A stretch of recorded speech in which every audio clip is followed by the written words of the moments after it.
Welcome back, Fungi Files. Today, we're tackling one of the biggest issues in mycology: sustainability. Polypropylene bags are the industry standard. We call them unicorn bags.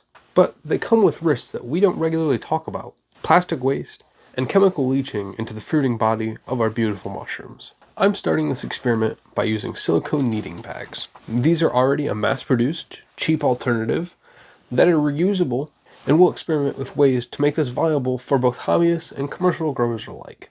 We'll also take a look at biodegradable bags as maybe a happy medium, where the costs associated for a big business might outweigh the use of these reusable bags. Let's get into it.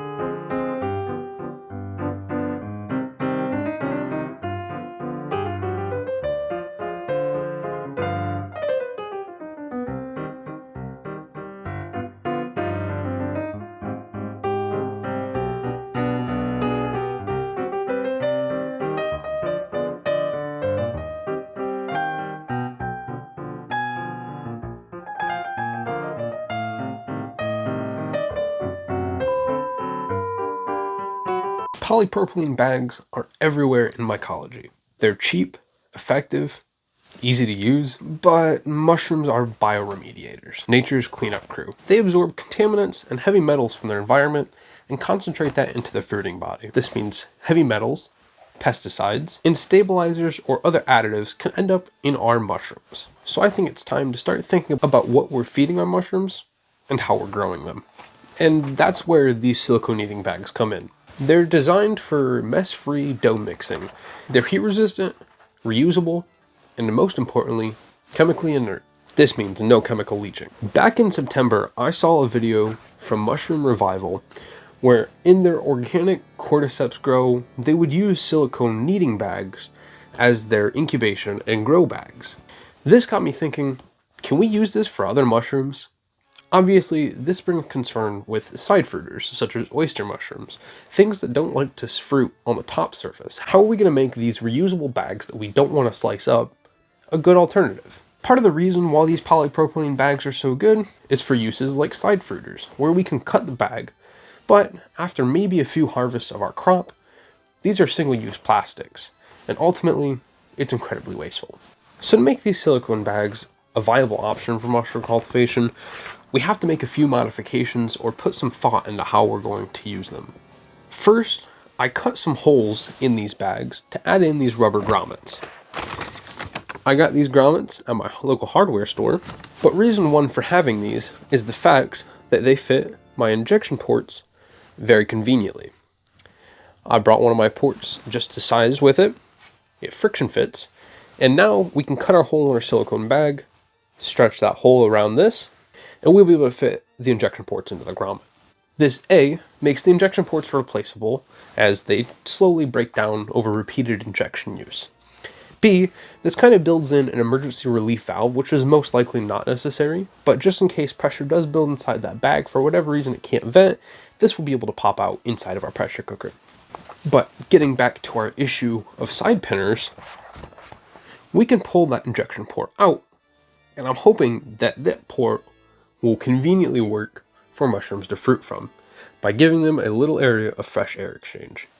I'm hoping that we can rotate the block inside of this bag afterwards to introduce a new area of mycelium to fresh air, as some mushrooms don't like fruiting over their scar tissue. And while I was waiting for those bags to deliver, I actually found that Ziploc offers these relatively inexpensive Ziploc silicone bags. They're reusable, inert, and I've started a few experiments with them. I have both a blue oyster and a gnocchi, both colonizing. This blue oyster is almost fully colonized. There is no fresh air exchange. It's been going since the 5th, so a little over a week. And I believe that this is almost ready to introduce to fresh air exchange. Now, obviously, I want to be able to use these bags, so I don't want to modify these ones. These were about $14 a piece, which makes them too expensive for our use case. The silicone bags, on the other hand, ran me about $2.50 a piece. You can find them anywhere from a few dollars up to $10 a piece, but for what they are, and my future use case, I hope this is a really cheap investment. Ultimately, to initiate pinning and get the fruits, I think what I'm going to do is open up the Ziploc, fold the neck over a few times, and tape it so there's just a really thin slit to allow the mushrooms to fruit out of. Otherwise than that, I can't really think of a way to do that on this bag without modifying it in some sort of way. We'll get to that later though. Now I'm going to go ahead and load a few of these bags up, and we're going to try making some all-in-one bags with some whole oats and some hardwood substrate. I'll put the injection port in. I already have my pasteurized hardwood substrate that is unsupplemented in a bucket ready to go. And I have ready to go grain jars. I'll probably just use one for one bag just as we test this out. We will then be able to mix it together or leave it layered, throw it all in the pressure cooker, and inoculate once it's cooled. I'm hoping that we'll be able to use this as a complete replacement, and through the entire grow cycle from inoculation to fruiting, we can do most of that in here. If we have something like shiitake or something that fruits the entire block, we could remove it from the bag, put it in a standard fruiting chamber, and it would be good. Ultimately, I think it's really important to bring this to light, whether it's figuring out alternatives or just thinking about ways that we can improve our process. More recently, Easy Mushrooms has started using these in kind of the similar fashion that I was thinking, and you can check that out on his channel. You'll see some of the issues that he ran into was figuring out a way for injection and for fresh air exchange. I believe he used just a modified lid and secured that around, and some of his subscribers talked about maybe using a modified media bottle lid, so it's got this nice ridge. But I think that just gives too many vectors for contamination and feels like too much work for what we're trying to use these for. All of these bags come with this silicone reusable zip tie, or whatever you want to call it. So we can fill this with our substrate and our grain.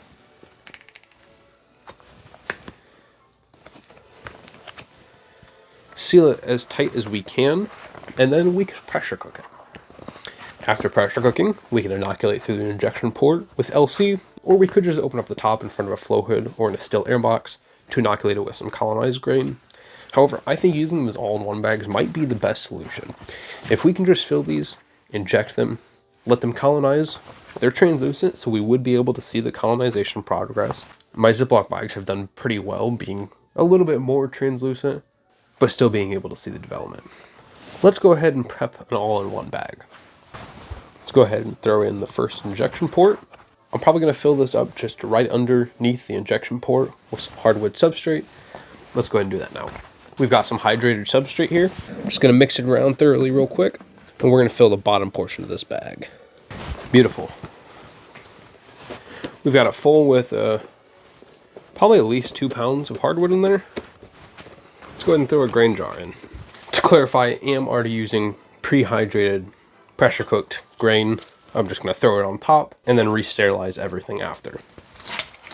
That way both things are individually at their field capacity and properly sterilized, and this is just more of a cleanup after mixing the two together. Now I think what I'm going to do is layer this first one. I'm going to leave that grain just on that top layer and not mix anything around. Now, what you could do is similar to what Easy Mushroom did and put some polyfill in here. I think I'm going to add another port, so A, there's another place to fruit, and B, I can stick a filter patch on top. I'm going to make another port then, exactly how I did the other side, which is really just by cutting a little diagonal out, so you have a little hole. We'll take our rubber grommet. This is just a grooved kind of washer, or a grommet, with a hole through the middle, and this gives us enough surface area, and it's the right size to fit an injection port in there. Perfect, easy enough. Just slip that right in there. Stretches that hole out, fits around nice and secure. Now I'm going to stick a filter patch right on there. I'll just be using your standard sticker, 0.3 micron or 0.03 nanomicron or whatever, nanometer, whatever this filter patch is. We'll be using it.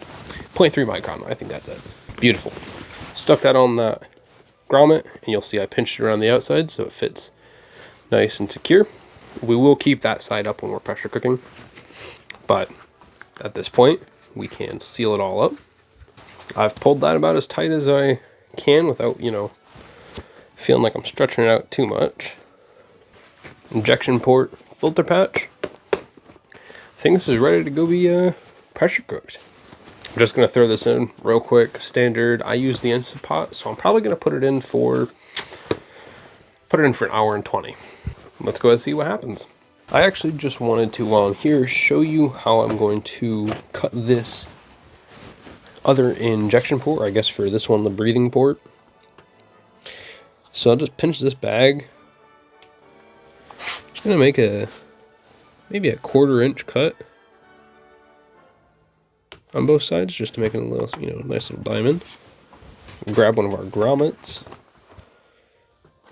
and very gently get it in here. You can see I already tore that one a little bit, so I don't want to rip it anymore. I just kind of want to work this this bag up into that groove. But as you can see, slowly but surely, a little bit of finicking just to get it right. I think we're good to go. Pop an injection port in. There's that side. Let's get that filter patch on real quick. These are the nice ones. They got that little paper piece in the back. Center that. Kind of press it down on 4 sides. And pinch these other ones. Just kind of round it all off. Make everything stick real nice. Bam. Breathing port. Injection port. That breathing port might not even be necessary. I want to add this as a test for side fruiters. If we take a look at the blue oysters, they've had no breathing port, and they're almost entirely colonized except a little bit down the bottom, which is really just that one corner that have yet to be done. I sterilized this all in the Instant Pot, and then just introduced some colonized grain to this one, and it's grown really well. But I'm excited to try and fruit this out of here.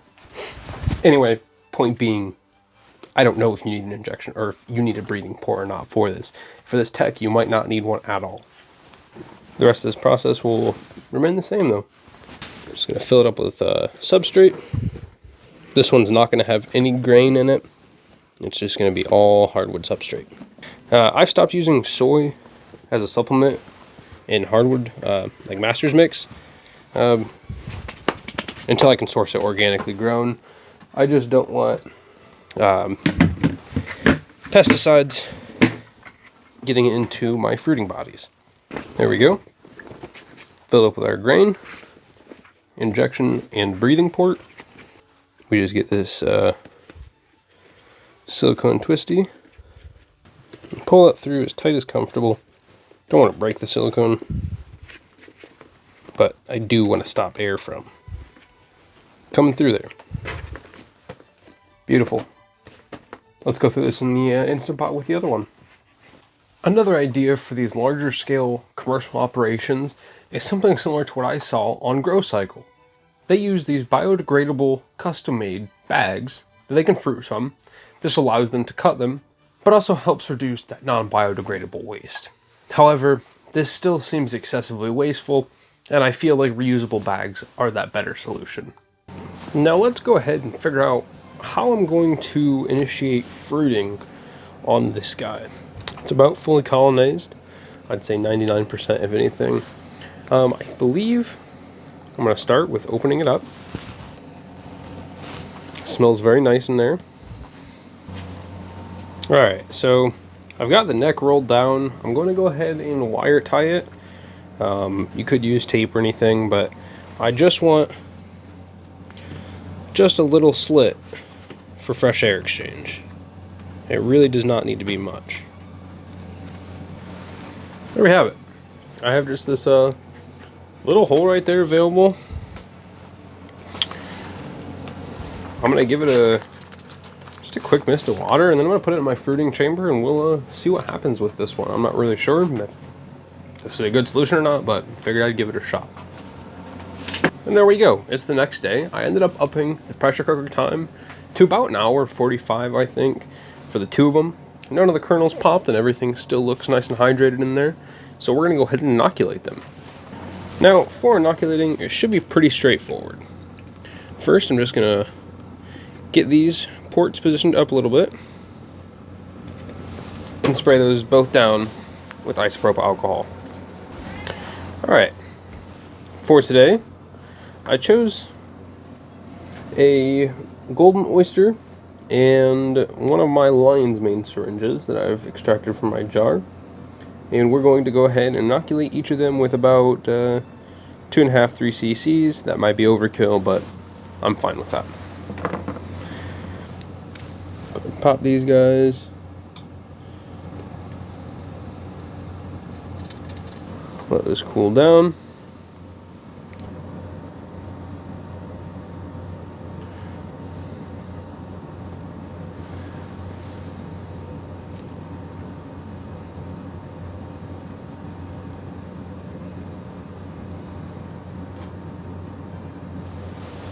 Alright, we did our lion's mane to just the straight hardwood.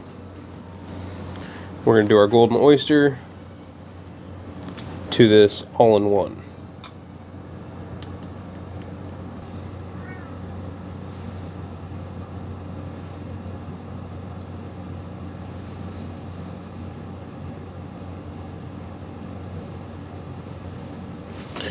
About 3 cc's. Cap that back up. And now with both of these inoculated, we can go ahead and move them to an incubation chamber. That does wrap up today's video, however. We'll go ahead and continue to experiment with these and refine the process to really make these a good solution to avoid using plastic in our grows.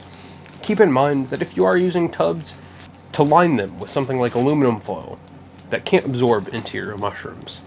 Also, in more than just mushroom cultivation, keep sustainability in mind for all aspects of your life. There's always something that we can all do to improve and make better decisions for our environment. Thanks for watching, Fungophiles. See you in the next one.